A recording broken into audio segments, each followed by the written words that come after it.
Presidenta, muchísimas gracias. Antes de entrar en materia, un par de comentarios que creo que son de interés nacional. Hay un reclamo sistemático de todos quienes estuvieron en los paros agrarios señalando que el gobierno no ha cumplido. Me tomé el trabajo de investigar, pues no ha cumplido con los acuerdos que permitieron levantar los paros. Me he tomado el trabajo de investigar y en el caso del café hay un cumplimiento parcial, señor ministro, en lo que tiene que ver con el PIC, pero hay un número muy grande de caficultores que no lo está recibiendo. Pues no voy a entrar en detalles porque no es el tema del debate, pero en lo que tiene que ver con control a precios de insumos y solución a problemas de deudas y de créditos, en el caso de los cafeteros, el incumplimiento del gobierno es total. En el caso de los productos de tierra fría, yo estuve en estos días en Boyacá y estuve también en Nariño, y lo que se considera es que no ha habido cumplimiento alguno en los acuerdos hechos en las mesas. Ha habido un avance pequeño en un punto que no es parte de los acuerdos de las mesas, que es las compras de papa que está haciendo el gobierno nacional. Pero precisamente hace un momento me llamaron, señor ministro, a señalarme que como eso inicialmente no lo hizo el Ministerio de Agricultura, sino el Ministerio del Interior, y ahora entiendo que lo van a pasar al Ministerio de Agricultura, me anuncian que va a haber una interrupción en esas compras de esa papa y me dicen que eso sería, digamos, dramáticamente malo frente, digamos, a eso que se está intentando hacer y que algún impacto positivo ha tenido. Entonces, simplemente para llamarle la atención en ese sentido, doctor Lizarralde, porque es obvio que si ese tipo de compras se interrumpe, pues el proceso empieza a fallar. Pero bueno, finalmente para hacerle un llamado al gobierno en la importancia de cumplir con los compromisos que se hicieron pues con estos compatriotas. Lo segundo es señalar una cosa que nos debe interesar a todos los colombianos y a los miembros de esta comisión, y es la sanción de las supersociedades a la transnacional estamónica por la utilización indebida de SAS como instrumentos pues para disfrazarse de múltiples empresas y poder conseguir subsidios del Estado mayores que los que dicen las normas. Bueno, ese es un poco el caso también de las apropiaciones ilegales de baldíos por la vía de la acumulación, ¿no? También, según lo denuncié en el debate que hicimos sobre el caso de Río Paila y el caso de Cargill, también se disfrazan a través de SAS. Luego lo menciono porque lo que empieza a suceder es que las autoridades nos dan la razón a quienes decimos que las SAS no se pueden utilizar, ¿cierto?, como subterfugios para violar las normas de la República. Simplemente lo menciono como un hecho. Bueno, entrando ya un poco en el tema del debate, digamos, esto es bien importante dejarlo claro. Este debate que le estoy haciendo al ministro Lizarralde no se lo hago por su trayectoria como empresario, o sea, no, este no es un debate contra el empresariado, es lo que quiero decir. Yo siempre he creído que es importante la presencia del empresariado en la producción industrial y agropecuaria en Colombia, sino por razones distintas, ya particulares, que tienen que ver con sus actos, no por ser empresario. Tampoco es un debate que se haga porque el doctor Lizarralde haya tenido una trayectoria como palmero. Yo sé que en La Palma han sucedido cosas por completo inaceptables, pero no es mi posición la de señalar que cada palmero es un indeseable y cosas de este corte. Luego tampoco se hace el debate porque él tenga una trayectoria en el negocio de La Palma. Y tampoco es un debate que se haga por el simple hecho de que Indupalma, a través del doctor Lizarralde, haya promovido una política de asociaciones con campesinos, que es uno de los aspectos que vamos a observar hoy aquí. Tampoco tengo una posición de principios en contra de las asociaciones. Yo pienso que en Colombia las sociedades, por ejemplo, entre empresarios, pues digamos que son corrientes y están legalmente establecidas, y en el caso de las asociaciones de empresarios con campesinos inclusive pueden ser. Lo que pasa es que allí sí toca entrar a mirar más despacio, porque por supuesto yo soy un convencido también de que el Estado debe proteger particularmente, bueno, por proteger todo el agro, incluido el agro empresarial, pero proteger particularmente el agro campesino. Y entonces esas asociaciones, desde ya lo menciono, no pueden ser asociaciones entre empresarios y campesinos sobre la base de obligar a los campesinos a asociarse. o utilizar los recursos públicos como un mecanismo de coacción para obligarlos a esas asociaciones, sino que esos campesinos deben entrar como señores y dueños de sus parcelas a cualquier tipo de negocio con cualquiera. Y muchos menos pueden ser falsas asociaciones, que es una de las cosas que voy a explicar aquí, en las que supuestamente hay una sociedad entre el empresario, en este caso Indupalma, con unos campesinos, y cuando uno entra al detalle del negocio no son socios en nada, ¿sí? Sino que es una especie de negocio de mula y jinete en el que Indupalma se la gana toda y el campesino corre todos los riesgos. Pero repito, eso no se debe entender como una posición de principios mía en contra de las posibilidades de asociarse. Ahora, pienso yo que este debate, si cabe, es que yo no recuerdo un ministro de Agricultura que haya sido tan glosado, usemos esa palabra, en los medios de comunicación. Es que tantos colombianos hayan considerado que no era la persona que se debería nombrar en ese ministerio. Pues para mencionar solo dos casos, digamos que el editorial de La República del viernes pasado señala que hay que reconocer que el gobierno, que el presidente Santos debe reconocer que fue un error grave haber nombrado al doctor Lizarralde en ese cargo, y que el editorial de hoy de Vanguardia, pues el periódico principal de Santander, que además es muy cercano a las zonas palmeras, a esa región del país, también señala que el ministro debería renunciar. Luego, digamos que esto me da un poco la razón, en el sentido en que aquí sí hay cosas, muchas cosas que mirar.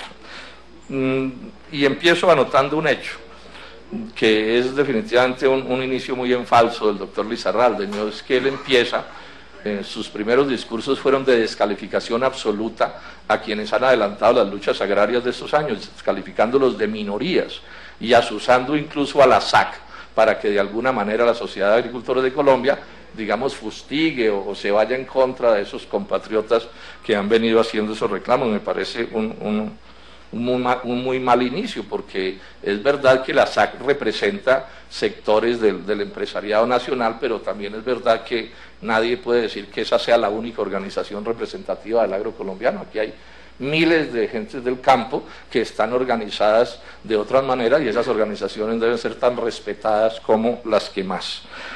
Maltrato a Fedearroz empezando, maltrato a la SAC empezando, y especialmente maltrato, doctor Lizarralde, a los cafeteros y a la Federación de Cafeteros y a los subsidios para ese sector. Yo en esto tengo que expresar mi completa desacuerdo, y más cuando la cosa se plantea como que es un problema de los subsidios. Pues, y mal viniendo de usted, doctor Lizarralde, porque es que si hay algún negocio montado en Colombia sobre la base de la intervención del Estado, los subsidios y la protección, es el negocio de la palma. O sea, si el Estado colombiano no hubiera creado un inmenso aparato, no voy a entrar en los detalles porque el tiempo no me da, pero si no existiera un inmenso aparato del Estado que empieza por obligarnos a consumir un bien más costoso que su sustituto, que tiene no sé cuántas leyes y decretos respaldándolo, que tiene subsidios del orden de 400.000 millones de pesos en 3 años, pues ese negocio de la palma sería completamente distinto al que hoy es, y probablemente apenas estaría sembrada por ahí la mitad de la palma que se cultiva en Colombia. Entonces, que un ministro que tiene origen en el sector de la palma descalifique de plano que a otros sectores del agro el Estado lo respalde, cuando, repito, ese es un sector artificialmente creado por el Estado, y ni siquiera estoy entrando a calificarlo, eso sería objeto de otro debate, simplemente señalar el hecho. Doctor José David Name, sin el Estado no existiría el negocio de la palma como hoy lo conocemos. Entonces, no deja de contrastar, digamos, esa actitud del señor ministro, y además preocupa también, aun cuando esto, digamos, no es, digamos, el centro del debate, su actitud amistosa hacia los TLCs, ¿sí?, que él defiende. Por ese sentido les llamo la atención a los palmeros y a las gentes del aceite. Les está yendo muy mal a la gente del agro con las importaciones de palma y de derivados de la palma y de derivados de los aceites. Yo pienso que si alguien tiene un futuro embolatado por la vía de los TLCs es también este sector de la palma aceitera. Miren ustedes este dato, doctor Sierra, que es impresionante. Entre el 2008 y el 2012, las importaciones de palma y sus derivados pasaron de 25.000 toneladas a 123.000, un incremento del 375%. Y si a eso le agregamos aceites y grasas de otro tipo, que de todos modos se sustituyen, estamos hablando de que el total de las importaciones de este tipo de bienes, oleaginosas en general, está ya del orden de 500.000 toneladas. Pilas palmeros y pilas aceiteros y pilas todos los que tengan que ver con este negocio, porque si esto sigue así los van a sacar, no obstante todos los subsidios que el Estado les está dando. Pues para no hablar de otros problemas del sector. Entrando ya en materia, lo primero que hay que señalar es esto. El doctor Lizarralde debe declararse impedido en tantas cosas que uno pensaría, bueno, ¿y cómo va a ejercer como ministro? Porque si cumple el impedimento de declararse impedido, pues no va a poder gobernar.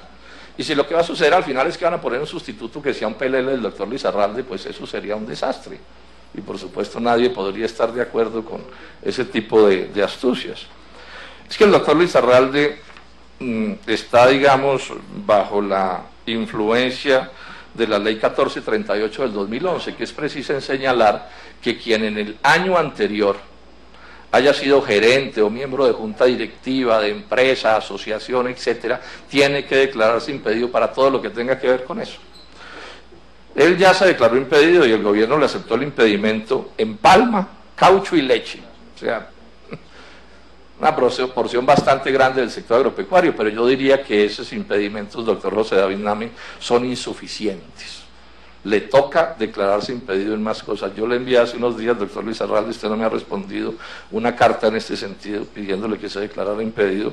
El Consejo de Ministros tampoco me contesta, doctor Santos, debiera contestarle a los senadores de la República las cosas que tienen que ver con sus cargos. Pero digo que además tienen que declararse impedido en otras muchas cosas por esto, porque, miren ustedes, como lo voy a explicar en mi intervención, una parte muy grande del negocio de Indupalma está afectada por negocios sobre tierras baldías del Estado o que fueron baldías o que están afectadas en cosas de la altillanura. O sea, en ese tema tendría que declararse impedido por completo. Todo lo que hemos llamado ley Urrutia, doctor Lizarralde, usted no puede tramitar eso, pues es lo que yo pienso. Esos negocios de Indupalma no funcionan sin el apalancamiento del crédito agropecuario. Son proyectos de asociaciones que sin el crédito de Finagro y de la Caja Agraria no arrancan, porque están montados así. Bueno, en eso le tocaría declararse impedido. Negocios de caucho, por ejemplo, tienen que ver, bueno, y en negocios de palma también con ICRs por todas partes. Digamos, esas asociaciones normalmente tienen ICRs que condonan hasta el 40% del crédito. Eso, por supuesto, es parte del negocio de Indupalma. Bueno, ya aceptaron el impedimento en asuntos de agrodiesel, asuntos de palma, de caucho, lácteos, los CIF, que tienen que ver con cultivos como el caucho, en el que está también Indupalma comprometida, pues por supuesto es una política que le interesa a ese sector. Normas sobre organizaciones gremiales agrarias, y hay por ahí una ley que tiene que ver con eso. Pues por supuesto si él fue miembro de la junta directiva de Fedepalma, pues le toca también declararse impedido en ese sentido. Y todo lo que tenga que ver con proyectos asociativos, doctor Lizarralde, todo, absolutamente todo. Y cuando el gobierno nos ha dicho que va a llevar a todo el país el modelo Indupalma de asociaciones, lo ha dicho el presidente Santos y lo ha dicho usted, pues le toca declararse impedido en todo eso. Porque como lo vamos a explicar aquí con todo detalle, el negocio o uno de los negocios principales de hoy de Indupalma son esas asociaciones. Entonces digamos que ahí hay un problema, digamos que si el país fuera sensato, por supuesto, no habría tomado, o el gobierno fuera sensato, no habría tomado la decisión que tomó de nombrar al doctor Lizarralde y él no hubiera debido tomar la decisión de aceptar ese cargo, porque es evidente que le está creando problemas por todas partes a él, a la empresa con la que trabajó y al país entero. Es que la idea de la puerta giratoria no es una buena idea para atender los asuntos públicos. Y el impasse que tuvimos aquí durante todas estas semanas bregando a hacer este debate, pues realmente fue lamentable. Afortunadamente hoy tenemos al doctor Lizarralde aquí, pero haberse negado a venir a esta comisión a hablar de estos asuntos con el argumento de que es que él de su pasado no habla porque su pasado fue en una empresa privada, es de las cosas más lamentables que yo haya oído en mi vida. Porque lo nombran es por su pasado, pues eso fue lo que nos dijeron, que era que tenía un gran pasado y que entonces por eso lo nombraban ministro. Y cuando esta comisión dice, bueno, miremos el pasado del doctor, entonces dice, no, es que yo del pasado no hablo, ahora vamos a ver si ahora habla. Porque yo le voy a hacer aquí una serie de planteamientos que tienen que ver con el pasado. Y uno en la empresa privada no tiene que hablar de su pasado, si no quiere. Pero en el sector público, doctor Lizarralde, nos toca desde lo que hicimos en la guardería. O sea, si uno le quitó un chupo a un compañerito en la guardería, le pueden preguntar a una comisión que qué pasó con el chupo. Ese es el país en el que estamos. Eso es lo menos que tiene que suceder, un respeto del Ejecutivo al Legislativo. Y lo mismo con las preguntas, no puede ser que usted me diga que no me responde, y nunca me respondió, doctor Lizarralde, a las preguntas, porque usted me dijo que tenía que responder Indupalma. No, es usted el que tiene que responder, porque el ministro es usted, no es el gerente de Indupalma. Ahora, que no le gustaban las preguntas, pues bueno, eso no hay ninguna norma en el Congreso que diga que los congresistas tienen que hacer las preguntas como le guste al ministro. Ahora, fueron preguntas comedidas y, digamos, respetuosas, pero claro, sobre temas que me interesaba conocer. Entonces, uno de los líos que tenemos para este debate, colombianos y senadores, es que lo hacemos con una carencia de información inmensa, porque los que nos debían dar la información no nos la quisieron dar, particularmente el doctor Lizarralde. Le pedimos información al Banco Agrario, que está metido hasta el cuello en esos negocios de las asociaciones de Indupalma. Sin esa plata no se pueden hacer un negocio, y el Banco Agrario también nos dijo, senadora Lara, tampoco les doy información.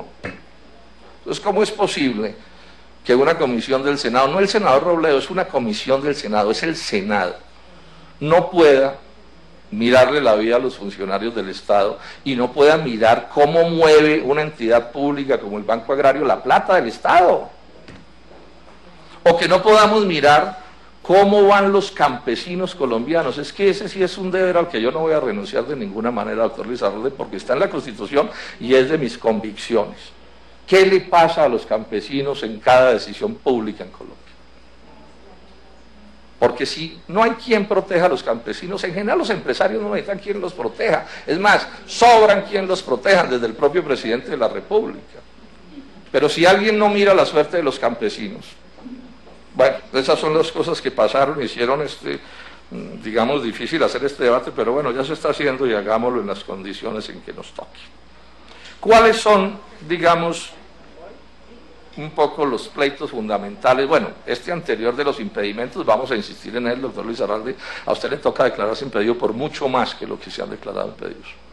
Esto no puede tener una interpretación laxa, que no puede ser que la ley se haga con toda precisión y entonces en la interpretación, mejor dicho, echa la ley, echa la trampa. No puede ser. Le va a tocar declararse impedido en más cosas, o por lo menos yo voy a insistir hasta donde pueda. Bueno, avanzando, ¿dónde empieza este debate? Y esta probablemente sea uno de los puntos, digamos, más carnudos como tema de política. Todos sabemos que el doctor Lizarralde llega a su cargo en pleno paro agrario, por llamarlo así, ¿cierto? Estábamos en toda esta cosa. Y recién terminada, no, estamos también en ese debate, el debate de la altillanura y de las ilegalidades y las violaciones de la ley y la renuncia del doctor Urrutia, que entre paréntesis todavía sigue allá como un príncipe el doctor Urrutia, ¿cierto? Tuvo que renunciar por actos de corrupción y allá lo tiene el doctor Santos como un príncipe. El principado de Anapoimas. Definitivamente es una idea en la que tengo que insistir cada vez más. Pero bueno, entonces, los paros agrarios por aquí y el lío de las tierras de la altillanura por aquí. Todos sabemos que el cuento que están montando en la altillanura es un proyecto, y yo no me opongo a que se desarrolle la altillanura, pero es un proyecto para super recontracapitales. Cargill, que es pues el negocio agrícola más grande del mundo, ¿cierto? Los grandes ingenios, el doctor Lizarralde promueve un negocio allí de caucho que él ha dicho que vale ¿cuánto? Que vale 650 mil millones de pesos, creo que es la cifra que usted dio en la revista Portafolio. O sea, estamos hablando de unos negocios descomunalmente grandes, cruzados de ilegalidades, de violaciones a las normas, bueno, mil historias terribles. Esa es una cara del agro nacional. Montada todo ese proyecto con una falacia, que es que no hay tierras en Colombia. Bueno, y el resto del agro nacional está en ruinas. Pues, o al borde de estar en la ruina. O sea, hay una crisis agraria pavorosa. De los pequeños, de los medianos e incluso de los grandes. La situación del azúcar es una situación muy complicada, y la situación de los empresarios del café es muy grave, y la ganadería y de todo. Y nombran al doctor Lizarralde de ministro, que como vamos a ver está hasta el cuello en el negocio de la altillanura, de la gran producción y la gran plantación. Ese es su negocio, ese es el negocio de Indupalma. Entonces, por supuesto, eso cayó súper mal en el país, porque es que resulta que ese negocio es el negocio de una porción bien pequeña de los colombianos, y el otro es el negocio del 90% de la gente del agro, que es ahí donde hay que poner los ojos, y es ahí donde hay que ver qué se va a hacer. Aquí inclusive de pronto Cargill puede montar un negocio importante en la altillanura, yo no digo que no, u otra empresa. Tengo muchas reservas, pero bueno, aceptemos que lo pueden montar. Pero aquí no se puede tirar política agraria sobre la base de que no importa quién produzca, mientras en las cuentas nacionales de lo mismo, doctor Lizarralde. O sea, la tesis, supongámosla, que no importa que el café se acabe en la zona andina del país porque vamos a sembrar robustas en la altillanura, es una tesis inaceptable. Digo yo en general. O sea, estoy precisando qué quiere decir una cosa y la otra, y cómo el gobierno se equivoca en materia grave, cuando en vez de tener los ojos puestos en la zona andina del país, los tiene puestos en 3 o 4 o 10 grandes negocios en la altillanura. Y repito, no me opongo a que se desarrolle la altillanura, aun cuando ya aquí hice un debate sobre eso, no lo voy a repetir. Ese fue, digamos, el primer, digamos, el origen de este debate. Pero bueno, esto tiene más cosas, porque en la medida en que el debate se fue, digamos, profundizando, y en la medida en que el ministro empezó pues a señalar que él no estaba, digamos, en condiciones de hablar de estos temas, pues mi oficina, como es nuestro deber, se puso a mirar las hazañas del doctor Lizarralde. O sea, cuáles son sus antecedentes y qué lo trajeron aquí. Y realmente lo que encontramos son cosas muy graves. Él, por ejemplo, durante mucho tiempo dijo que le leyeran sus labios que porque Indupalma no estaba en negocios o en situación de acumulación de baldíos. Y cuando digo de baldíos, digo de tierras campesinas originadas en baldíos, que es, digamos, la explicación técnica. La información que tenemos es muy limitada, las oficinas de los congresistas son muy débiles y el país es muy enredado y el tapen-tapen es una especie de norma nacional. Sin embargo, encontramos acumulación de baldíos en el caso de propiedades de Indupalma, y voy a entrar a detallarlos. En el año 2003, senadora Marisa Martínez, a un ciudadano, no importa el nombre, le adjudicaron un baldío en Sabana de Torres, el predio San Pedro, en la vereda La Moneda, etc. Le adjudicaron 53 hectáreas de baldío a un ciudadano cualquiera. En el 2008, Indupalma le compró ese baldío a ese ciudadano, hizo algunas operaciones, al final hoy tiene allí una zona franca de 64.000 hectáreas, zona franca que le significa una reducción de impuestos inmensa, ¿sí? Pero lo anoto simplemente para que no olvidemos que estos son negocios llenos de subsidios, ¿sí? Hoy es parte de la extractora Oro Rojo. Esa compra que hace Indupalma ya viola la ley. La viola porque compra más de una UAF. La UAF en ese territorio está entre 18 y 33 hectáreas y ustedes compran, doctor Lizarralde, 53. Yo no sé si le pagaron al Incoder por aparte, por encima de la UAF, que es lo que dice la ley. Pero bueno, ese, digamos que en medio de tanta cosa no es lo principal. Y después, Indupalma compra otro baldío en el Bichada, en la zona de Puerto Carreño, donde tienen un proyecto muy grande, ese de los 650.000 millones, creo que es ese, en una empresa que se llama Inducaucho, es un proyecto de caucho. ¿Cómo es la historia de ese segundo predio? En el 93, tampoco importa el nombre, para no enredar las cosas, le adjudican a un ciudadano ese baldío. Ese baldío se llama Luisiana 3, 1.536 hectáreas. En el 93 se lo adjudican a un ciudadano. Y en el 2010, Indupalma lo compra. Indupalma compra ese baldío. Luego, Indupalma, o ese baldío no, esa tierra que era baldío. Bueno, a simplificar la cosa, ese baldío, digamos, usted sabe de qué estoy hablando. ¿No sabe de qué estoy hablando? No, no es un baldío, por eso le estoy... Bueno, entonces voy a no perder la explicación en detalle porque se le trabó la comprensión al doctor Lizarralde. Estoy hablando de que son tierras que fueron baldíos, que se le adjudicaron a campesinos y que la ley prohíbe que alguien las compre si suma más de una UAF. Esa es la historia, que usted sabe muy bien, doctor Lizarralde. Entonces, a eso me estoy refiriendo. Entonces, ¿qué estoy diciendo?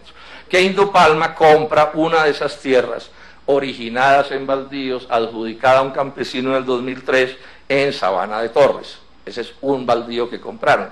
Digo un baldío, ya no es baldío, una tierra campesina originada en un baldío. Y después, en la altillanura, en Puerto Carreño, compra el predio Luisiana 3, 1.536 hectáreas. Lo compra en el 2010. También una tierra que era baldía y había pasado a las manos de un campesino. O sea que acumula dos compras. Indupalma, una en Sabana de Torres y otra en la zona de Puerto Carreño. Y eso en la ley dice que es acumulación de baldíos, y la ley dice, la 160 del 94, que eso está por completo prohibido. Así no sean colindantes, y usted lo sabe, doctor Lizarralde. La norma anterior a la 160, digamos, tenía el voladero de que si no eran colindantes no se producía la ilegalidad, pero la ley 160 es absolutamente precisa en señalar que la ilegalidad se da aun cuando no sean colindantes. O sea, que este es un caso en el que Indupalma está, repito, en compra ilegal de tierras que fueron baldías, que después se les adjudicaron a campesinos, y eso viola la ley 160. Ahora, si ustedes me facilitaran, y aquí que está el gerente de Indupalma se lo planteo, todo el resto de tierras de Indupalma, pues sus papeles, pues yo quisiera verlos, saber en qué otros casos nos salta un esqueleto del armario, pero digamos que este ya saltó y está claramente determinado. Ese proyecto además es un proyecto del cual es socia la señora ministra de Educación, quien fue la señora esposa del doctor Lizarralde. Ella tiene ahí un baldío comprado, 1.256 hectáreas. También estuvo, por lo menos temporalmente, el hijo del doctor Lizarralde. Están los hermanos de la ministra también allí. Y aquí hay una discusión. La acumulación de baldíos está prohibida, pero como en Colombia estamos, entonces se inventaron una manera de montar grandes proyectos, que es lo que en buena medida quiere impedir esta norma de la acumulación de baldíos. Cada uno compra un baldío y después lo suman. Y entonces se puede montar un emporio como ese que tienen ahí en Cauchero de 29.000 hectáreas, en el que, digamos, que la letra estricta de la ley puede no violarse, pero el espíritu sí se viola.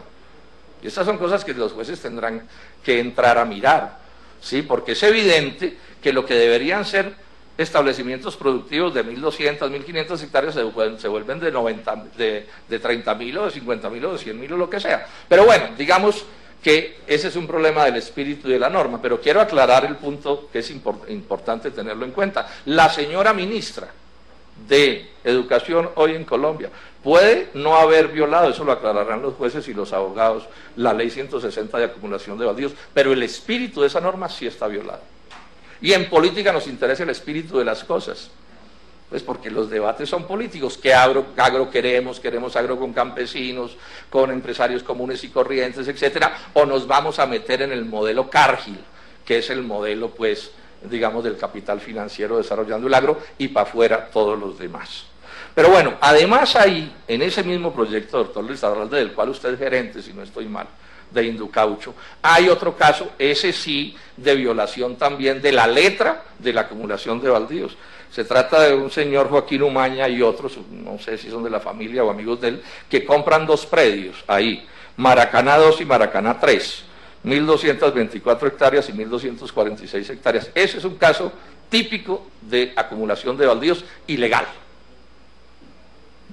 Ha debido Indocaucho mirar eso con más detenimiento, doctor Lizarralde. Usted ha debido mirarle y no aceptar ese tipo de socio en ese proyecto, porque evidentemente, digamos que ahí hay una violación de la ley. Hay una cosa que llama también la atención mucho en ese proyecto de Indocaucho, y es que predios que aparecen comprados, por ejemplo, por 40 millones de pesos, después los hipotecan por 938 millones de pesos. Uno de ellos, digamos, Camaguán, o Luciana 2, 100 millones, y lo hipotecan por 938. La Cola, que es de la señora ministra de Educación, lo compran en 26 millones y después aparece hipotecado por 874 millones. Sería bueno que las autoridades miraran eso, porque eso no deja de ser una novedad que por lo menos podría estar connotando evasión de impuestos o cosas de ese tipo. Bueno, y hay un asunto que con la decisión última de las supersociedades se vuelve importante, que tiene también que ver con esa zona. Es que aparecen allí 3 SAS de esas que tienen tierras ahí en ese proyecto de Indupalma, pues que Indupalma es la promotora del proyecto, precisemos eso, Indupalma no es la dueña de todo el proyecto, sino la promotora, y aparecen 3 de esas SAS, no voy a dar los nombres para, digamos, simplificar las cosas, con ICRs, que es bien probable que sea ilegal, por lo menos dice que eso no se puede el director de Finagro en una entrevista que hizo con Noticia Azul. Cosas que habría que mirar y que digamos que uno como congresista no tiene cómo mirar con todos los detalles, pero que la dejo planteada para que la miren las autoridades, porque todo indica que eso es por completo ilegal, y más con lo dicho recientemente, repito, por la Superintendencia de Sociedades. Si uno mira esto, es evidente que al doctor Lizarralde, vía Indupalma o vía su familia, le interesa lo que pase con cualquier norma, doctor Sierra, que tenga que ver con la altillanura. Porque cualquier decisión legal que aquí se tome, ley Urrutia, asuma la forma que asuma la ley Urrutia, va a afectar, para valorizar, pienso yo, todas las tierras de la altillanura, que son los negocios de Indupalma. Lo vamos a explicar al final, pero Indupalma es cada vez menos una empresa agrícola y más una empresa, digamos, como una especie de banca de inversión o promotora de inversiones, de intermediación. Y uno de los negocios grandes de ese negocio, doctor, es la valorización del suelo. Yo lo voy a mencionar más adelante, pero usted hace que la SAS Horizontes compre un predio, ¿sí?, por 600 millones de pesos en esta misma zona, que si no es con propósitos de valorización, ¿cuál es el propósito? Luego, ahí le toca declararse impedido. Yo creo que le toca declararse impedido inexorablemente, además de que tendrán que ver qué va a pasar con esas acumulaciones de baldíos que definitivamente son ilegales.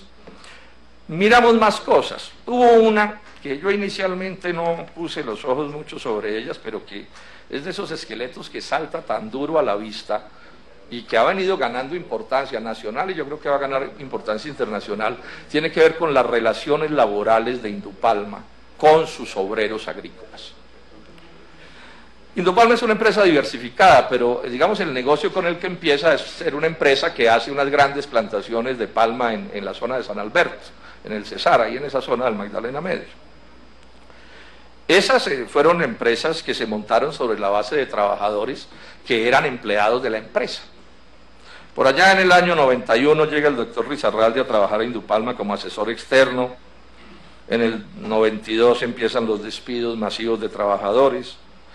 En el 94 lo nombran gerente de la empresa. En el 95 crean las primeras CTAs, las cooperativas de trabajo asociados. Eso, el doctor Lizarralde es como una especie de precursor de ese negocio, ¿sí?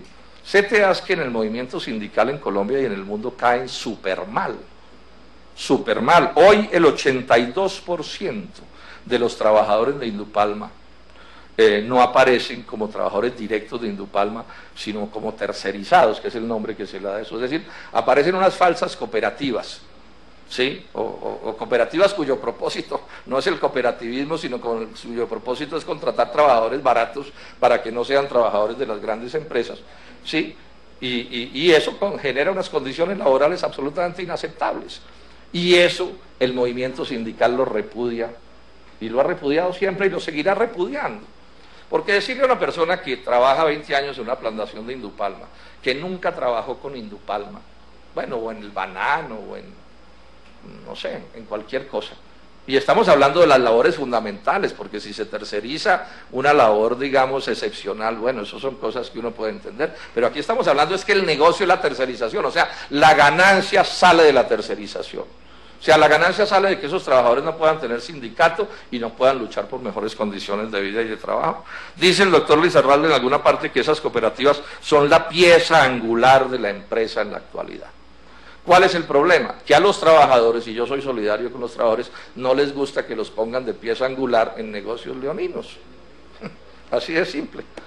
No les gusta, y entonces uno empieza a buscar y a encontrar declaraciones. Entonces, por ejemplo, la Escuela Nacional Sindical, citando a la Pastoral Social, o sea, a la Iglesia Católica, dice, refiriéndose a estas cosas, en Puerto Wilches, otra de las, dice, es como una nueva forma de esclavitud.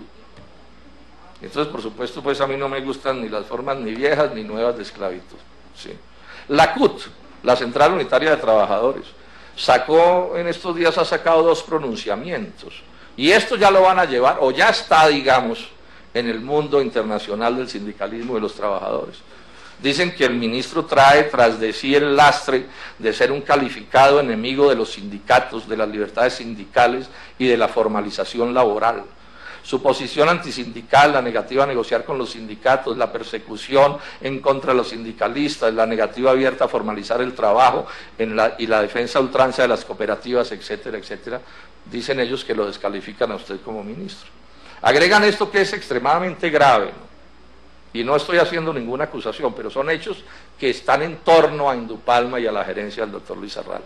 En el periodo comprendido entre el 88 y el 2001 fueron asesinados, desaparecidos o torturados 35 sindicalistas de esta empresa. Entre los años 1995 y 1996 fueron asesinados 8 dirigentes sindicales de Sintraproaceites y Sintrapalmas en San Alberto, departamento del Cesar, y dan los nombres. Repito, no estoy haciendo acusaciones, sé que es una zona muy complicada, donde ha habido guerrilla de las FARC, guerrilla del ELN, guerrilla del pues, no guerrilla, sino paramilitarismo y violencia, pero bueno, todo esto es parte de este asunto. Alguien dirá, bueno, pero eso no tiene nada que ver. Bueno, yo pienso que políticamente sí tiene que ver. Yo pienso que el mensaje que el presidente Santos le manda a los trabajadores colombianos, a los obreros agrícolas, con este tipo de hechos, pues es un mensaje que es por completo inaceptable a mi juicio. O sea, yo entiendo que el doctor Santos está muy caído en las encuestas, ya debe estarse acercando por ahí al 5%, senadora Nora, pero de todos modos le debe quedar a alguien para poner de ministro que no esté involucrado en estos enredos, o que no tenga, digamos, estos antecedentes, porque aquí le hago un llamado incluso muy cordial a todo el empresariado colombiano. O sea, si queremos un país civilizado, si queremos un país, digamos, decente, una de las cosas que habrá que afinar son las relaciones obrero-patronales, y no se afinan con este tipo de mensajes. O sea, que el gerente de una empresa tenga el pleito que tenga con sus trabajadores, bueno, digamos que esas son cosas que son parte de la vida, pero que se ponga de ministro de Estado a una persona que tiene un pleito de este calibre con los obreros agrícolas de Colombia, y resulta que los obreros agrícolas son determinantes, por ejemplo, en la economía azucarera, por ejemplo, en la economía del banano, por ejemplo, en la economía de la palma, ¿sí? Por ejemplo, en la economía del café. Yo, por supuesto, no puedo compartir ese tipo de ideas y pienso que es una mala manera del presidente Santos de tomar sus determinaciones y de gobernar a Colombia. El otro esqueleto que encontramos en uno de los armarios, este es a mi juicio de una gravedad inmensa, doctor Luis Arralde, señor gerente de Indupalma, ¿no? Doctor Andrés Monsalve. Todo lo que estoy diciendo está sustentado por todas las pruebas, ¿no? Esta es una denuncia que tiene origen nada menos que en el Programa de Desarrollo y Paz del Magdalena Medio, que es una organización promovida por nada menos que por el sacerdote jesuita Francisco de Rú, yo diría que uno de los colombianos más respetables que uno puede encontrar, y esa es una organización respetable. Y entonces, ¿qué cuentan? Y están todos los documentos, yo aquí lo único que hago es contar el cuento que cuentan la organización promovida por Francisco de Rú. Resulta que a esa zona de San Alberto en el Cesar, hace 30 años o más, ha llegado un montón de gente a buscar vida y a ganarse las cosas. Entre esos llega Indupalma y monta unas plantaciones de palma muy importantes. Pero llegan también un montón de campesinos. Esas son tierras, como muchas de Colombia, que cuando empieza a llegar toda esta migración son tierras baldías. O sea, baldías, ¿qué quiere decir? Para los que no conocen, son tierras que no tienen dueño. Y como no tienen dueño, entonces se asume que el propietario es el Estado, así el Estado no las está explotando. O sea, no son tierras del Estado explotadas, sino tierras, digamos, del Estado no explotadas. Y entonces hay toda una discusión, bueno, ¿y quién se va a quedar con esas tierras? Resulta que la Constitución en Colombia y la Ley 160 del 94 y las leyes anteriores dicen que las tierras baldías del Estado solo se le pueden adjudicar a pobres del campo. A alguien le puede estar en desacuerdo con la ley, pero esa es la ley. Solo se le pueden adjudicar a pobres del campo. Y que de la única manera que se puede titular es por adjudicación directa del Estado. O sea, usted no puede por compra de mejoras o por prescripción de dominio o ese tipo de cosas, no puede ser propietario, no pueden adjudicarle baldíos. Entonces, ¿qué sucede? Estas son las cosas que a mí me escandalizan. Bueno, Indupalma llega y se apropió, a mi juicio, indebidamente de un montón de esos baldíos del Estado y ahí los tiene y los está explotando. Bueno, en el 2006, un número importante de campesinos de esa zona residenciados en un corregimiento que se llama Puerto Carreño, se les ocurrió que, hola, ¿y por qué no nos titulan estas tierras que estamos explotando? Ellos sí explotándolas legalmente, porque un campesino puede explotar un baldío incluso desde antes de titularlo, cosa que no puede hacer una empresa. Si una empresa hace eso, cae en un delito que se llama, o en una ilegalidad que se llama ocupación indebida de baldíos. Entonces, esos campesinos se ponen en el asunto en que por favor les titulen 911 hectáreas. Relativamente poca tierra, ¿cierto? En una inmensidad como hay allí, ahí en esa zona Indupalma tiene 12.000 hectáreas. Ellos piden que les titulen 911. Y pues yo iba a decir que sorpresa, pero a uno ya no lo sorprende nada. Indupalma, doctor Lizarralde, usted se les atraviesa y coge y pone todo el poder de la empresa para impedir que en la inmensidad que tiene Indupalma ahí, esos campesinos se hicieran a 900 hectáreas. Y empiezan a interponer todo tipo de recursos legales y de presiones, y voy a detallar un poco eso, bregando a apropiarse de esas tierras. ¿Cuál es el truco que utiliza Indupalma para intentar decir que las tierras son de Indupalma? Es que le compra baldíos a algunos, le compra mejoras, perdón, a algunos campesinos, y entonces dice que como ya compró la mejora, la tierra también resulta haber sido comprada. Explico esto para los que no son muy duchos en estos temas. Uno puede tener un lote de tierra que puede ser de cualquiera y encima de ese lote de tierra cultivar alguna cosa. Eso que se cultiva ahí encima se llaman mejoras. Yo puedo comprar una mejora, pero eso no me hace propietario del suelo, porque son dos cosas distintas. ¿Sí? Entonces, ¿qué sucedió? Estos campesinos que están sobre tierras legítimamente ocupadas, porque están bregando a que se las titulen, piden que el gobierno se las titule. E Indupalma se atraviesa, y se atraviesa con un montón de títulos espurios. Títulos que no le permitían atravesarse, porque las ocupaciones que tiene Indupalma ahí son ilegales. Veamos con detalle para que se entienda de qué estoy hablando. Predio El Porvenir, 425 hectáreas. La primera cosa que dice en el certificado de tradición de ese bien, senador Ospina, con mis saludos, la primera cosa que dice en el papel que esgrime Indupalma para decir que esas tierras son de ellos, está en el certificado de tradición, dice falsa tradición. ¿Qué quiere decir falsa tradición? Que ese título no es realmente un título que sea capaz de amparar la propiedad de la tierra. Puede amparar la propiedad sobre unas mejoras, pero no sobre la tierra. Y explica el título que esgrime Indupalma: mejoras puestas en globo de terreno baldío denominado El Porvenir. O sea, está claro. O sea, son unas mejoras puestas en un terreno baldío, lo que no le da a Indupalma propiedad sobre esa tierra, punto. Otro predio, Islandia, 300 hectáreas. Certificado de libertad dice falsa tradición, porque fue una venta de mejoras puestas en baldíos de la nación. Indupalma incluso demandó a unos campesinos, y el juez promiscuo de Aguachica le contestó a Indupalma y le dijo: no se transfirió el derecho de propiedad, por la sencilla razón de que nadie transfiere más de lo que tiene y el vendedor no era dueño de ese bien. O sea, el que vende las mejoras puede vender las mejoras, senador Ospina, pero no puede vender el suelo.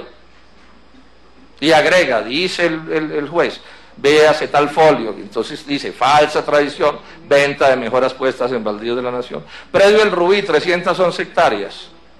311 hectáreas, doctor Monsalve. Certificado, falsa tradición, venta en cosa ajena. La escritura dice, mejoras puestas en el globo de terreno baldío, denominado El Rubí. Predio Palestina, falsa tradición, venta de cosa ajena. Mejoras puestas en terreno baldío, denominado Palestina. Predio El Ocaso, 1000 hectáreas. Este predio lo hubo por terrenos baldíos de la nación, dice el juez. Por lo cual debemos afirmar que el demandante no tiene razón para alegar la propiedad sobre el terreno. O sea, más claro no canta un gallo. La codicia rompe el saco, ¿no? Entonces una cosa de la que ya se han apropiado casi todas las tierras, no les faltaban sino 900 hectáreas, y en vez de asumir una actitud cordial con esos campesinos, entonces ¿sabe cómo les quitan las 900 hectáreas también? Y tienen otro, predio Palmasur, 2100 hectáreas. En este sí lograron que un juez de la República les titulara, senadora Maritza. Pero ¿cuál es el problema? Es que la titulación es ilegal porque a los predios baldíos no se puede acceder por prescripción de dominio. Eso, las normas son perfectamente claras en esto. La ambición rompe el saco. Y ese es el pleito en el que están. Y ojo, ese pleito debe llevar al INCODER. En algún momento tendrá que llegar todo ese pleito, porque hay que hacer un proceso de clarificación de baldíos, y el jefe del INCODER es el doctor Lizarralde, ¿sí? Que está sentado en la junta directiva del INCODER. Entonces, ¿puede actuar en esto? Bailas, como dicen los muchachos, no puede, porque la ley 1137 es absolutamente clara. Pero además, y esto a mí me molesta particularmente, doctor Lizarralde, es el estilo con el que Indupalma ha tramitado esta contradicción con esos campesinos. Aquí han estado en mi oficina, aquí han estado en esta comisión, gentes de bien, gente, repito, conocida por la gente respetable de esta región. Y ustedes ponen un aviso en Vanguardia, en el 2007, lo pone Indupalma, dice, le decía a la gente, ¿no? Denunciamos ante ustedes y ante el país que grupos armados y organizados de invasores de tierra violan la propiedad y se despachan de improperios contra sus compatriotas, que están simplemente diciendo, pues si la ley nos protege y la Constitución nos protege y los baldíos nos los deben escriturar, ¿por qué no nos los escrituran? E Indupalma los convierte en un aviso en el periódico Vanguardia, los convierte en guerrilleros y en asaltantes de camino. Así no puede este país salir adelante. Yo repito, eso que lo haga un particular, bueno, no me gusta, pero bueno, pero es que esos son los méritos que esgrime el doctor Lizarralde para haber llegado a ese cargo.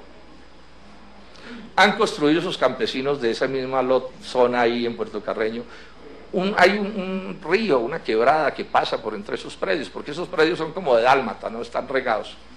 Han construido 3 veces el predio, y el doctor Lizarralde de Indupalma les ha hecho tumbar 3 veces el puente. No.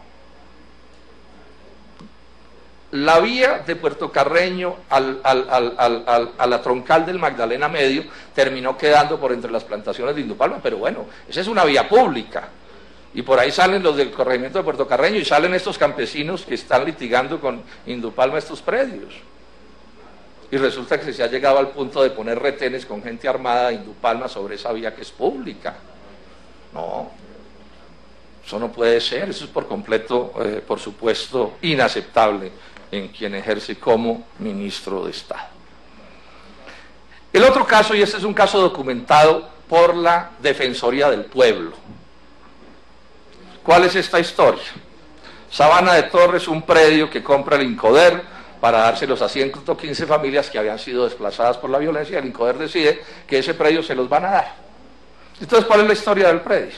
La historia del predio es que en una especie de contubernio entre el IICA, que es, y el IICA es el famoso de Agroingreso Seguro, el que tiene empapelado en buena medida o tiene relación con la empapelada en la que está el exministro Andrés Felipe Arias, porque a esa institución de manera abusiva y arbitraria la pusieron a cumplir funciones del Estado, cuando eso es un organismo de la OEA. Entonces, entre el IICA, la alcaldía de Sabana de Torres y el INCODER le montaron una especie de gavilla a esos campesinos para que el proyecto que se desarrollaba sobre esas tierras tuviera que ser el que le convenía a Indupalma. Está muy detallado el documento, doctor Monsalve, si usted quiere leerlo, de la Defensoría del Pueblo. Entonces, lo primero que les dijeron es, les damos ese predio, pero tienen que sembrar palma. Y los campesinos decían, no, pero es que a nosotros, ¿por qué tenemos que sembrar palma? Segundo, tiene que ser el predio adjudicado en común y proindiviso. ¿Qué quiere decir eso? Que cada campesino no podía tener su parcela, que es a lo que aspiran los campesinos quieren tener su parcela. Y como si fuera poco les dijeron, y además no pueden vivir cada uno en su parcela, tienen que amontonarse todos en alguna parte porque este es un proyecto no sé qué y si sé más.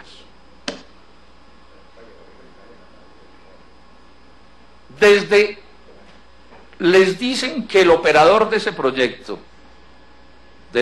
palmero, que les están obligando a hacer, que el operador tiene que ser Indupalma. Eso se los dicen en el primer semestre del 2008.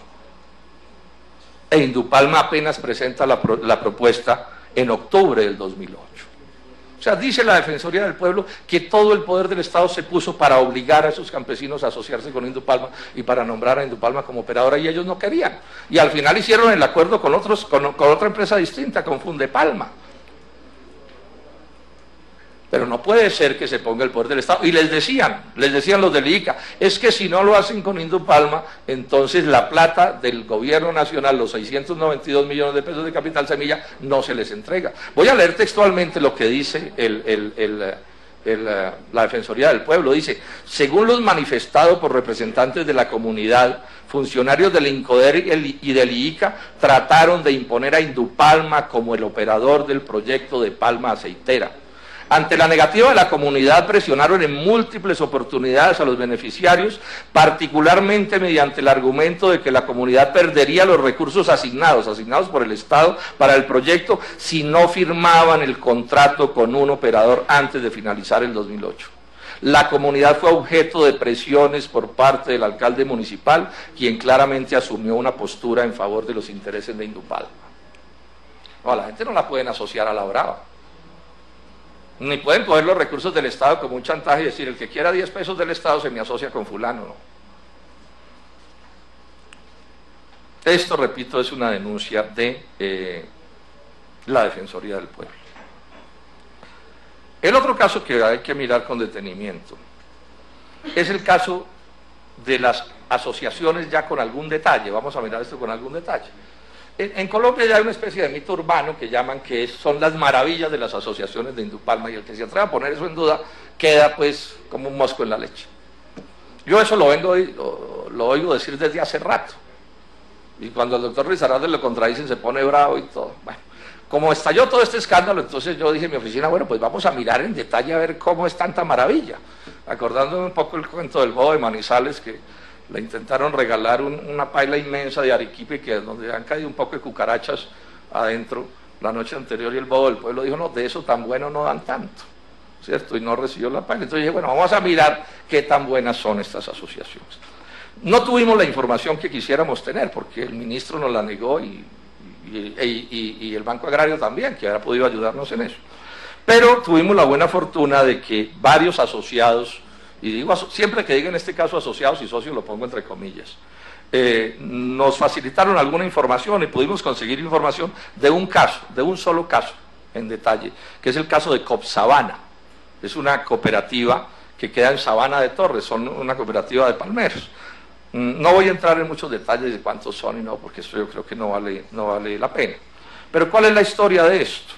Esos son unos colombianos que tenían sus parcelas en Sabana de Torres, en tierras buenas, y eran unos ganaderos y otras cosas, unos campesinos y unos pequeños empresarios que vivían ahí en el agro. Los busca Indupalma y les pinta pues los pajaritos de oro, vénganse para acá, proyecto palmero, ¿cierto?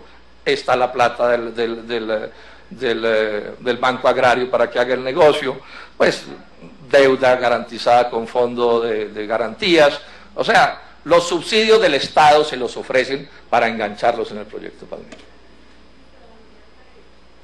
Bueno, hoy están en eso.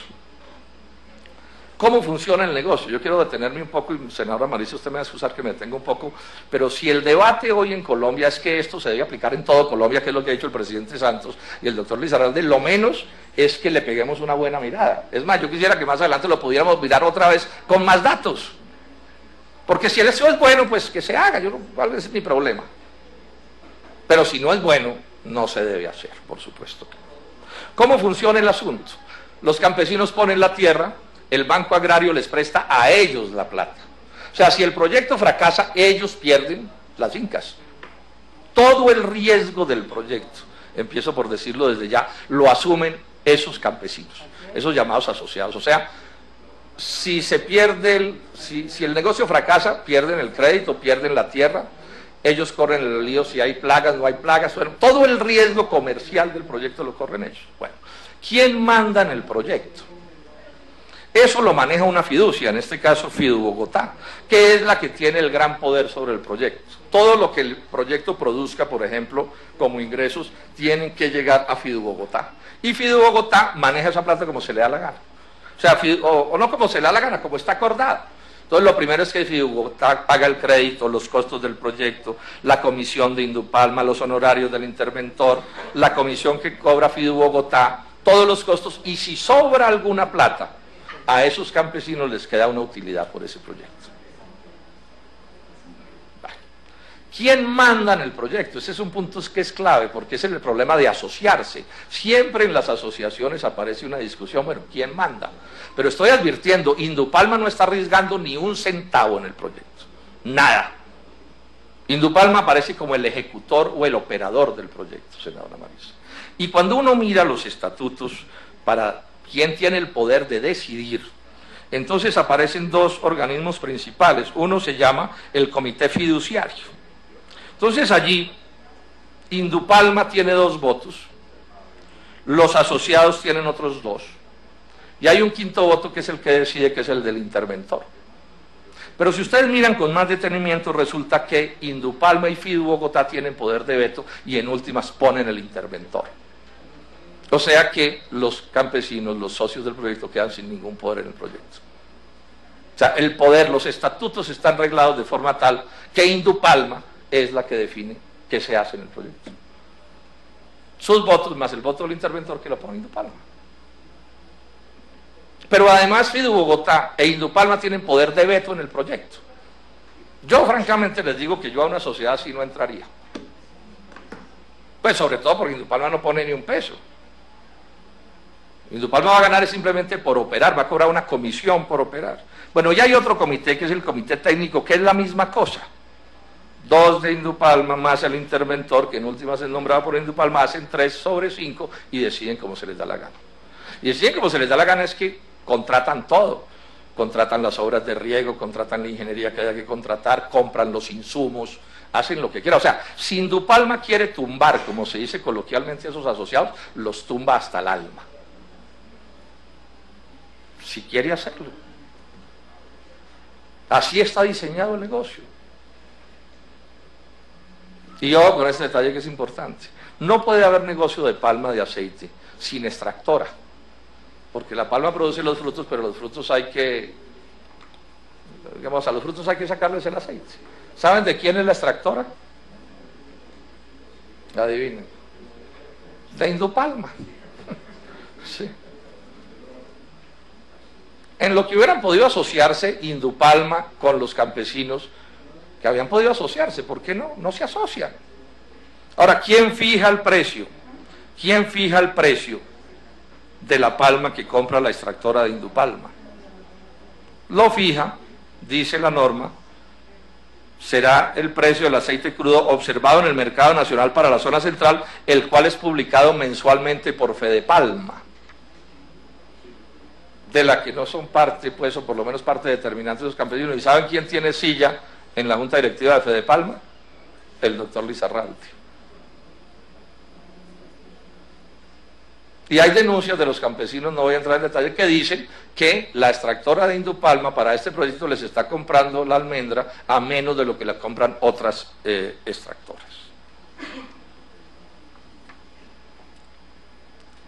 Fidu Bogotá cobra caro por su servicio, ¿no? De intermediar, cobra del orden de hoy, a pesos de hoy, 31 millones de pesos al año, por hacer prácticamente nada. Y el cobro de Indupalma es escandalosamente caro.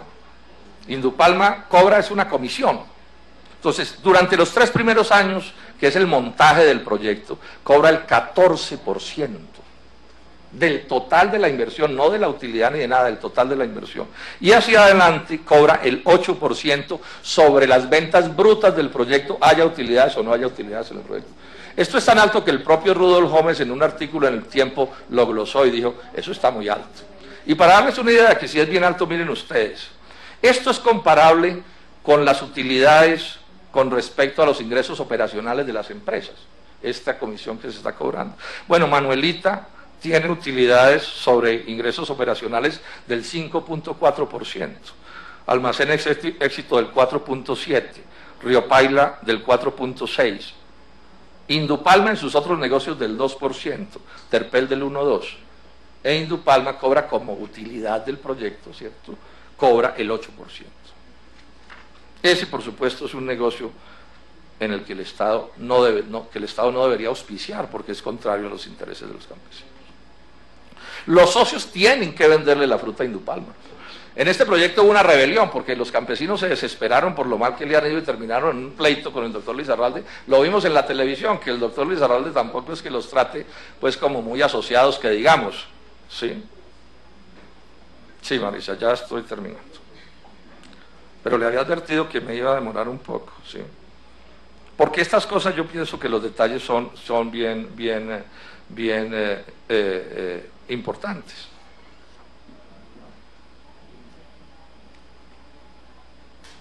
Y esos socios lo que dicen es que terminaron de jornaleros.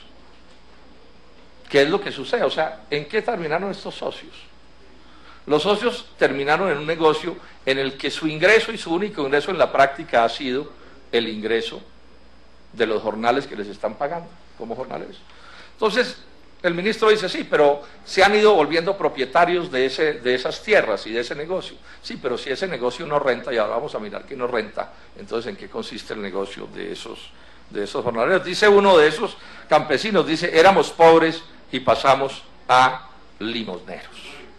Éramos pobres y pasamos a limosneros, y se quejan, repito, de que Indupalma les cobra muy caros sus servicios. Por ejemplo, Indupalma les vende la plántula, la semilla, mientras que otras extractoras o otras operadoras se las regalan. Y hay un punto que es particularmente grave en esto que estoy mencionando, y es que aparecen esos campesinos, muchos de ellos, aquí tengo la lista, inicialmente nos aparecieron como endeudados con una empresa de papel de Islas Caimán. Ustedes saben que Islas Caimán es uno de esos horrorosos paraísos fiscales que existen en el mundo. Entonces nos llamó mucho la atención, bueno, pero ¿por qué un campesino termina endeudado en un paraíso fiscal, en una empresa que se llama GMG Master Fund?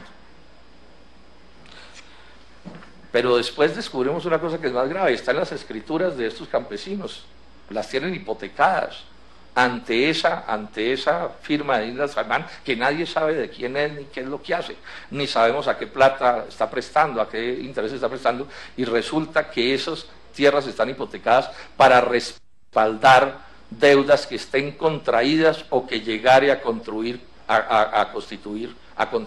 Indupalma.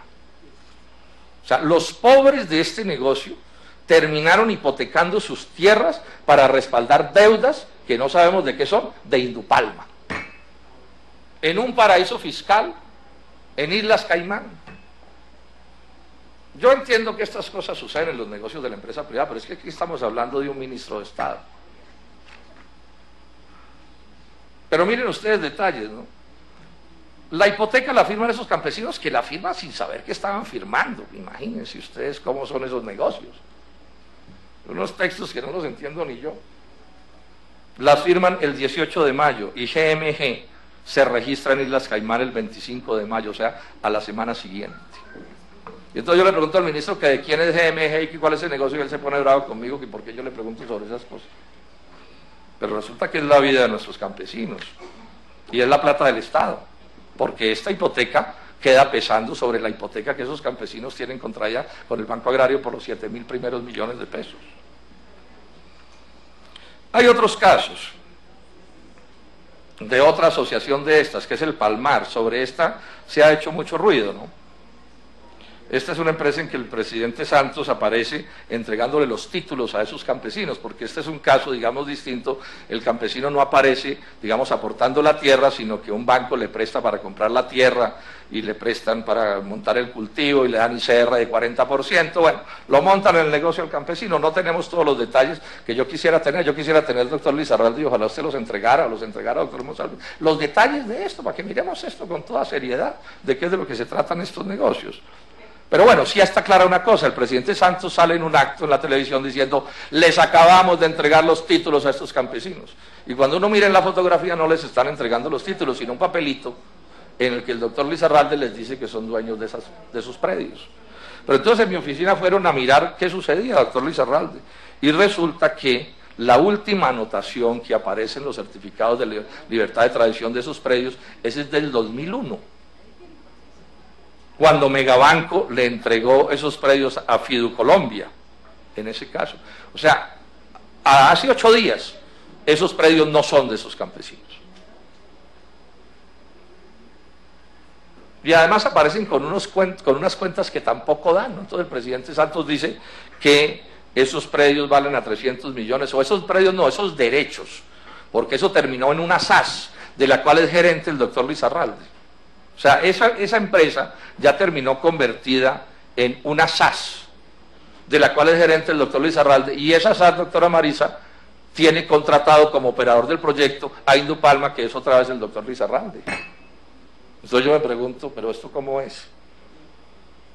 O sea, esos campesinos terminan agrupados en una SAS que no controlan al gerente del doctor Luis Arralde. Y esa SAS contrata con Indupalma, que es otra vez el doctor Luis Arralde, que le opere la empresa. Y aparece esa SAS invirtiendo 600 millones de pesos, esa de la que estamos hablando, en tierras en la altillanura. Entonces, una SAS que no renta. Sí, y aquí tenemos las cifras. ¿Qué hace invirtiendo en proyectos en caucho unos campesinos? Tierras que ni conocen, ni saben dónde quedan, ni nada. En un proyecto de caucho que otro día lo vamos a mirar con detenimiento, si usted quiere, doctor Risarate, pero a mí no me dan las cuentas de ese proyecto, no sé Indupalma qué dirá. Pero a mí el cuento de que vamos a montar 30 o 50 mil hectáreas de caucho al lado de Puerto Carreño para sacar eso por el río Meta y después por el Orinoco hasta el Océano Atlántico, a mí esa historia no me da. Pero bueno, ojalá les dé, pero no la veo clara. Sería interesante en qué va ese proyecto. Este es el caso del Palmar. Y hay otro caso, el Horizonte, que es semejante. Tenemos muchas dificultades para saber cómo son las rentabilidades de estos proyectos, porque repito, no porque no hubiéramos querido tener los datos, sino porque no nos los dieron, no nos los quisieron dar. Pero entonces hicimos, digamos, averiguaciones y logramos que la Superintendencia de Cooperativas nos diera algunas cifras. Porque como estos son proyectos operados por CTAs, entonces están en la ficción del cooperativismo cuando ya sabemos que no es eso.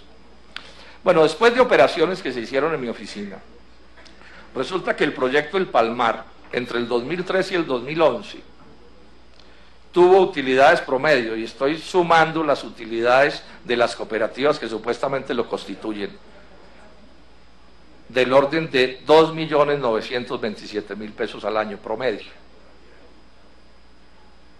Eso da un promedio de 30.000 pesos por socio de utilidad al año. Y el Horizonte tuvo pérdidas de 6 millones, redondeo la cifra al año, con un promedio de utilidades de pérdidas por socio de 3 millones de pesos. Ya voy a terminar, senadora Marisa. Repito, todo esto con una falta de información total, pero es evidente que lo que estamos viendo aquí son cosas que el país tiene que mirar con detenimiento, y más si esto nos lo van a montar como el gran proyecto que deba operar en todas partes.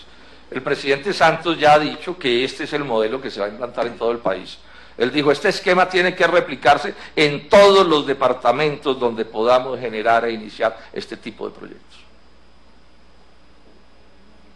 Cosa que por supuesto, bueno, primero hay que decir, pretender echar el cuento de que este tipo de proyectos se puede aplicar a todo cultivo es un absurdo, eso no es posible. En cultivos temporales, para mencionarlo así, no cabe esta concepción de ninguna manera. Caben permanentes. Bueno, y digamos aquí una cosa de paso, algo parecido, probablemente más brusco, menos sofisticado, es el negocito que tiene Philip Morris con los tabacaleros. El Estado le da a Philip Morris algo así como 50.000 millones de pesos al año para que Philip Morris trate a los tabacaleros de Colombia como a Philip Morris se le dé la gana. Philip Morris consigue los insumos, pone el precio del tabaco, da las órdenes, contrata o no contrata. Y aquí hay todo un debate sobre este modelo. Parecido es el negocio que tiene la Nacional de Chocolates con los cacaoteros, o por lo menos con un sector de cacaoteros. Y este es un debate que hay que hacer, y no lo planteo yo. Miren lo que dijo el editorial del Espectador de estos días. Ha decidido, dice el editorial del Espectador, ha decidido el gobierno que este pacto agrario propuesto, hablando del famoso pacto, pero no importa, se base en una cesión de las políticas públicas rurales a la iniciativa y al capital privados. Este es el debate que hay de fondo aquí. O sea, el Estado colombiano va a coger su plata y se la va a entregar a unas cuantas empresas para que operen negocios con campesinos asociados, campesinos que no son socios, sino que son siervos de esas empresas. Empresas que controlan absolutamente todo el negocio, lo manejan como se le da la gana y le dan al campesino lo que se les antoje. Bueno, el Espectador dice, mal comienzo para un pacto incluyente. Mal comienzo para un pacto incluyente. Este es el modelo en el que estamos. Ahora, este modelo, pues aquí se dice que se lo inventó Indupalma, realmente no. Hay ya varios libros e investigaciones que dicen que este es el modelo de Cargill, que lo ha aplicado en el sudeste asiático y lo ha aplicado en África, sí, el de las asociaciones, doctor Lizarralde. O sea, el de coger campesinos y disfrazarlos de asociados para que no sean obreros agrícolas, sino supuestos socios. Y al final, y el campesino corre con el riesgo de todo, ese es el punto. Y si pierde plata, la pierde el campesino. Y si se quiere, lo quiere seguir el campesino. Y si le quitan la tierra, es la tierra del campesino. Y si aparece una plaga incontrolable, es un problema del campesino. Y el ejecutor o el capital financiero, el banquero, siempre gana. Porque además tiene el resorte para que cada peso que le entre al proyecto, primero va para los intermediarios, y si sobra un centavo, se lo dan al campesino. Eso a mi juicio no son asociaciones, doctor Yepes. Esos son negocios de toche con guayaba madura. Yo creo que es parte del deber del Estado colombiano proteger a los débiles. Y claro, los empresarios pueden hacer grandes negocios, y si los empresarios se tiran al alma y ruedan cabezas, cosa que se sucede con frecuencia, bueno, digamos que por lo menos se trata de peleas entre luchadores del mismo peso. Concluyamos diciendo esto. Conclusiones. Tomo por donde empezamos un poco este pleito. ¿Se puede ser ministro de Estado en Colombia y no explicar el pasado? Porque no sé qué va a decir aquí el doctor Lizarralde ahora, pero hago esa pregunta.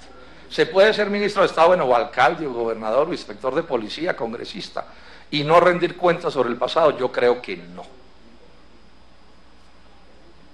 Y eso debe ser una posición de principios. Quien esté en la empresa privada y no quiere que le escarben su pasado, no entre al Estado. Y ahí tiene toda una serie de protecciones. Pero inclusive, digamos esto, dice la ley quinta, que podemos traer a esta comisión a cualquier empresa a que dé información y dé las declaraciones sobre los temas que sean del caso. Hoy Indupalma está como invitada, pero la norma permitiría más que eso, o permitiría, no permite. Los recursos del Estado no pueden poder auditarse simplemente porque pasaron a las manos de alguien. O sea, la plata del ICR, la plata del CIF, la plata de los créditos del Banco Agrario, no tenemos en el Congreso derecho a mirarla porque ya está en manos de un privado. Yo no creo.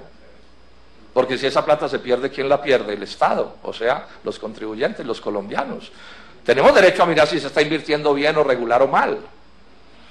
Y si es con campesinos, tenemos derecho a mirar si a ese campesino se le están garantizando sus derechos, o si son pequeños empresarios, cualquiera que sea. Una pregunta que hice que no me han contestado: ¿de quién diablos es Indupalma? Bueno, ¿y de quién diablos es GMG, el fondo ese? Porque Indupalma aparece su accionista mayoritario como residenciado en Panamá. Y eso no es ilegal. Residenciar una empresa en Panamá, un paraíso fiscal, no es ilegal. Pero por supuesto que sí despierta curiosidades, porque resulta que en general sabemos todo el lío de los paraísos fiscales. Entonces, una empresa privada puede poner su empresa en Panamá y no pasa nada, pero yo pregunto, ¿una persona que ponga su empresa en Panamá puede ser ministro de Estado? Así sea legal. O sea, lo único que cuenta en la vida es que las cosas sean legales. O sea, los análisis políticos de conveniencia no cuentan. Esto no es un asunto de poca monta. Miren ustedes, la DIAN dice que en los últimos 5 años en Colombia hay cerca de 50.000 millones de dólares en paraísos fiscales no declarados. ¿Cuánta pobreza hay en Colombia? ¿Cuánto subdesarrollo hay detrás de la evasión tributaria de las empresas? Para poner una sola cosa grave. Y podría haber cosas más graves todavía, porque en las islas, en los paraísos fiscales pasa de todo.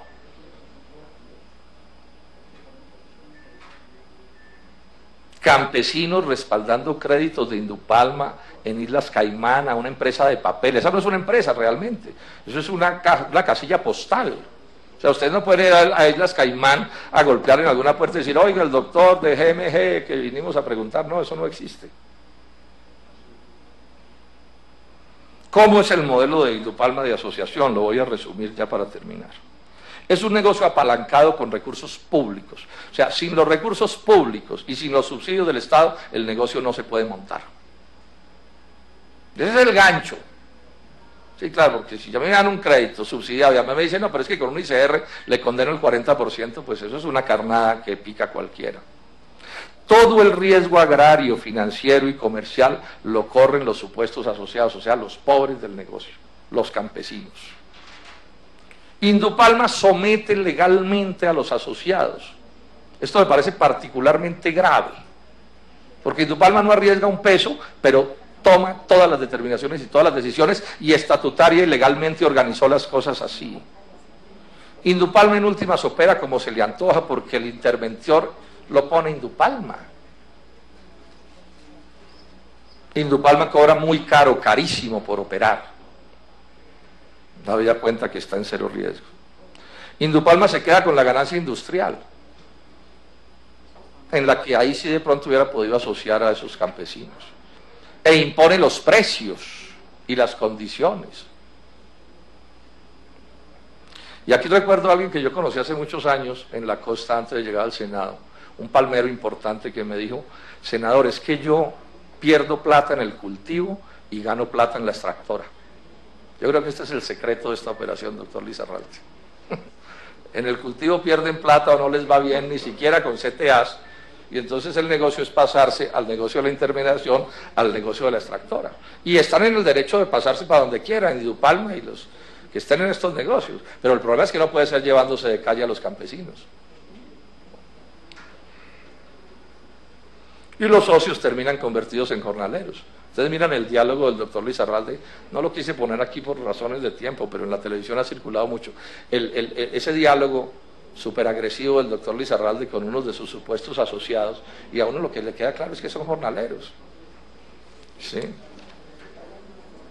Inclusive el doctor Lizarralde en algún momento les peta a esos campesinos, les dice: no, es que esto es así, y el que quiera ingresos, pues que trabaje. O sea, que trabaje como jornalero. Y yo aquí quiero hacer una última cosa que a mi juicio es importante.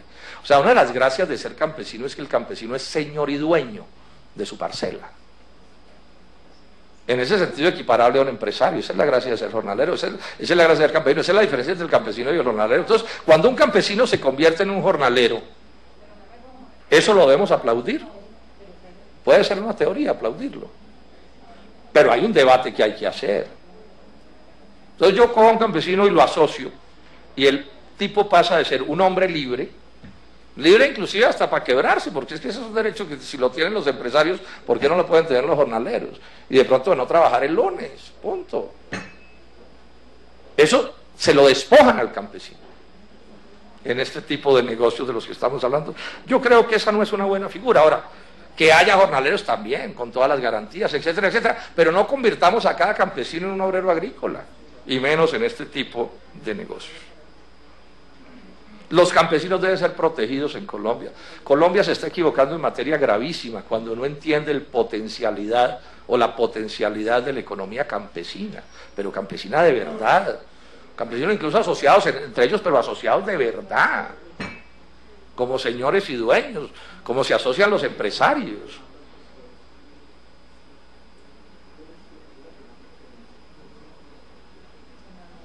Termino, senadora Marisa, ya termino. Muchísimas gracias por su paciencia. Bueno, este es el punto. Entonces aquí queda bailando una pregunta: ¿puede ser el doctor Lizarralde ministro de Estado en Colombia? Yo creo que en buena medida. Yo sobre esto, ya mencioné que, por ejemplo, hoy Vanguardia dice que no debe ser. Yo en eso inclusive he sido bastante mesurado, porque quiero oírle lo que va a decir. O sea, que hay una serie de cargos graves y creo que están sustentados con suficiente fuerza. ¿Sí? Pero lo cierto es que el mensaje que se le está mandando al país, a mi juicio, es un pésimo mensaje. Alguien dirá: no, es que el senador Robledo se puso a contar. No, todo se sabe, y todo esto se sabe. La gente lo sabe de una u otra manera, ¿cierto?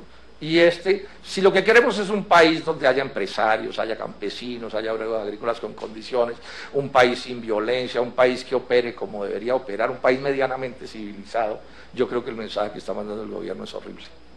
¿Qué es lo que dice el periódico El Espectador? Dice: mal comienzo para un llamado pacto. Mal comienzo para un llamado pacto. Gracias, senadora Marisa.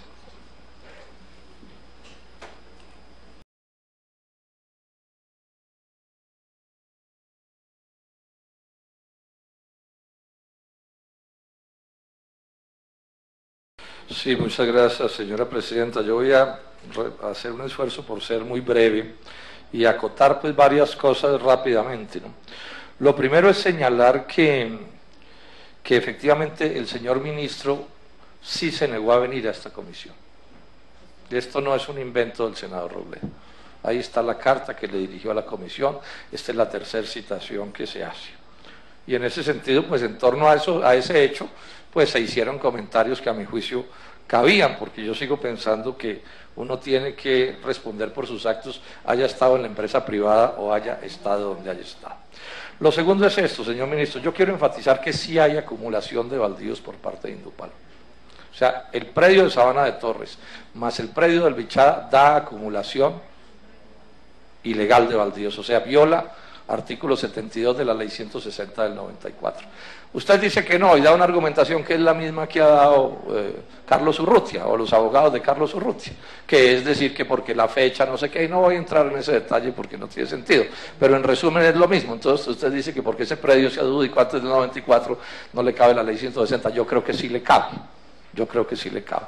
Pero además también usted intenta embolatar otra acusación que yo hice, y es que uno de sus socios allá en ese proyecto de Inducaucho en el Bichada, el señor Umaña y sus asociados tienen acumulación de baldíos. Aquí en este documento, que es un documento enviado por el Ministerio del Interior, que tiene como uno de sus adjuntos una información dada por unas especies de operadores de Indupalma, Optim Consult, SAS, ¿sí? Señalan con toda claridad, aquí está pues subrayados, como si hay una situación de acumulación de baldíos y ustedes han debido saberlo. Sí. Señor senador. Pide el uso de la palabra, tiene una corta interpelación. Muy fácil. Esos predios de los cuales usted habla no están vinculados al proyecto. Como no están vinculados al proyecto, pues no tiene uno por qué saber, señor senador, qué está pasando.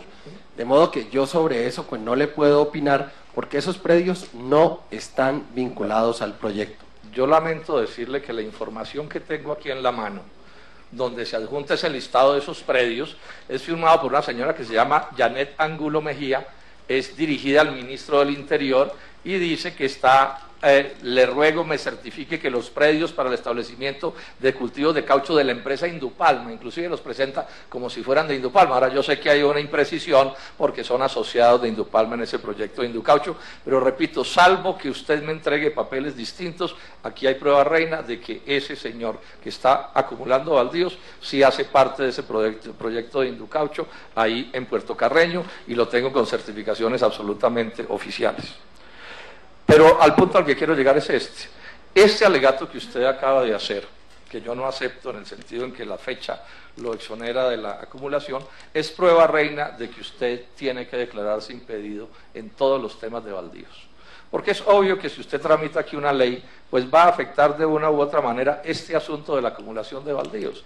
De la misma manera que tiene que declararse impedido en cualquier norma que tenga que ver con formalización de títulos y formalización de baldíos. Porque el pleito que usted tiene con los parceleros de San Alberto, que tiene pues Indupalma, mejor, usted como gerente de Indupalma, y eso es lo que prohíbe la ley 1438, pues es un pleito de formalización, de quién son esas tierras, cómo se titulan, cómo no se titulan, pero es un caso de formalización. Luego yo pues insisto en lo que he dicho, pero me ratifico en la idea que le toca declararse impedido en esos hechos, porque obvio que cualquier modificación de la ley 160 va a afectar estas realidades en las que usted tiene intereses o tenía intereses como gerente de Indupalma en ese momento. Me ratifico en la gravedad de lo que señaló la Defensoría del Pueblo. Esto debería ser un tema que se investigara más, pero la acusación de la Defensoría del Pueblo es muy grave, porque lo que se está diciendo es que el Estado presiona a unos campesinos en beneficio de un negocio con Indupalma. Eso pues no ha sido, digamos, desvirtuado de ninguna manera por nadie y me sostengo en eso. Lo que mencioné con el caso de las relaciones laborales en Indupalma, leí textualmente lo que dice la CUT y de ahí no me muevo un centímetro. Yo reconozco que los mejores voceros de los trabajadores colombianos son las centrales obreras y particularmente la CUT, y me tomé el trabajo de leer con toda precisión, luego no tengo nada, absolutamente nada que agregarle ni modificarle al asunto. El tema central del debate aquí, porque veo que esto se está deslizando por la astucia de que si logran sacarle una foto a un campesino que diga que él es feliz porque Indupalma me ayuda, sí, parece ser que eso va a ser uno de los rumbos del debate político en Colombia, pues yo me sostengo en que ahí está el análisis que yo hice del contrato. Entonces, que alguien me refute por qué los dueños de esos proyectos, los dueños de la tierra, los que todo lo arriesgan, no tienen el poder en esas asociaciones. Esa es una pregunta que es bien simple y le preguntaría a cualquier empresario si él estaría dispuesto a poner su plata, su tierra, su trabajo, su todo, con un operador para que el operador haga lo que se le dé la gana porque tiene el poder en la empresa. Esas son cosas bastante más gruesas que las anécdotas de sáquenle la foto a fulanito para que diga para que lea algún libreto. Me parece muy grave, sigue siendo muy grave, y sobre eso no se dijo nada, el tema de las Islas Caimán, ¿no? De esos campesinos haciendo de fiadores de Indupalma de unas deudas desconocidas en Islas Caimán. Eso me parece absolutamente inaceptable. Que los pobres del campo sean los que fíen a las empresas, me parece absolutamente inaceptable. Y sigue sin tener explicación por qué Indupalma está residenciada en Panamá. Una decisión que entiendo se tomó sobre su administración. No me gusta, yo pienso que ese tipo de actos inhabilitan para la función pública. Se ha dicho aquí que no se puede juzgar, ¿no? Yo creo que la parte del debate político es opinar y juzgar, y etcétera. Ahora, que al final, sobre los procesos penales o administrativos, etcétera, fallen las autoridades, pues claro, son las autoridades las que fallan. Pero por supuesto que en el Senado, pues, entonces, ¿que el debate de agroingreso seguro no se ha debido hacer? ¿O sí se ha debido hacer? Y tantos debates en los que uno acusa a la gente de lo que cree que debe,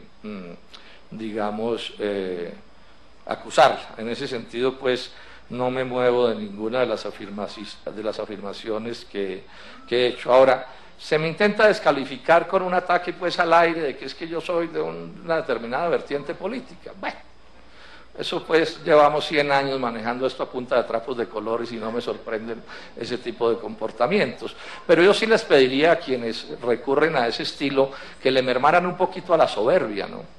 Porque es verdad que llevan gobernando este país como 100 años, pero hay que ver cómo está este pobre país, ¿no? En estos días estuve en Boyacá y estuve en Nariño, y hay que ver esa miseria de ese campesinado liberal y conservador, y esa inmensa rebelión que hay entre esos campesinos de los partidos tradicionales que nos quieren seguir votando por los mismos, entre otras cosas, porque ya descubrieron que los tratados de libre comercio, que los ha votado todo el mundo en Colombia positivamente, menos el Polo Democrático Alternativo, son los que los tienen arruinados, y que este gobierno y este ministro van a seguir con esas políticas. Entonces, pues, les sugeriría que le bajaran a la soberbia, porque si hubieran construido un país como Francia o como Alemania, ¿cierto? Pues uno diría, bueno, pero es que hay que ver esta especie de desastre que, si no fuera tan cruel, sería hasta chistoso lo que han hecho con este pobre país.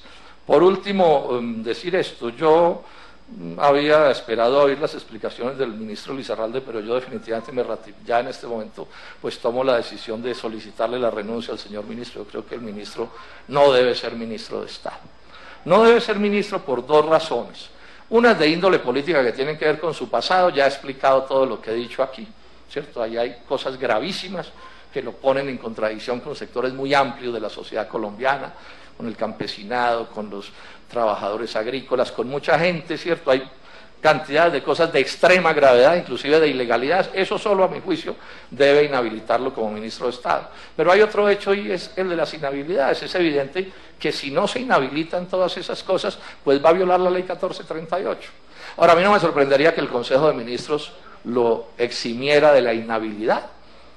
Eximieron al doctor Gaviria, que era de la Junta Directiva del Banco de Colombia, de los negocios de las EPS, cuando Sura, que es también del sindicato antioqueño, es una de las grandes EPS del país, pues no me sorprendería que al doctor Lizarralde también el Consejo de Ministros lo eximiera, pero no porque tenga la razón, sino porque toma la decisión política de eximirlo. Y bueno, ya veremos qué más alegatos siguen, pero es clarísimo que está inhabilitado en todo lo que yo he dicho que está inhabilitado. Entonces, ni por su pasado, ni por su presente, el doctor Lizarralde debería ser ministro de Estado en Colombia, y de ahí que yo planteé entonces, con toda claridad, que no, cosa que no había hecho antes en estos días, porque quería oírlo primero, señor ministro, que debe renunciar a ese cargo y que pongan otro santista ahí. Yo sé que quedan pocos, pero bueno, algunos deben poder encontrar, ¿cierto?, que pueda, digamos, desarrollar ese cargo sin las inhabilidades que usted tiene. Muchas gracias, señora presidenta.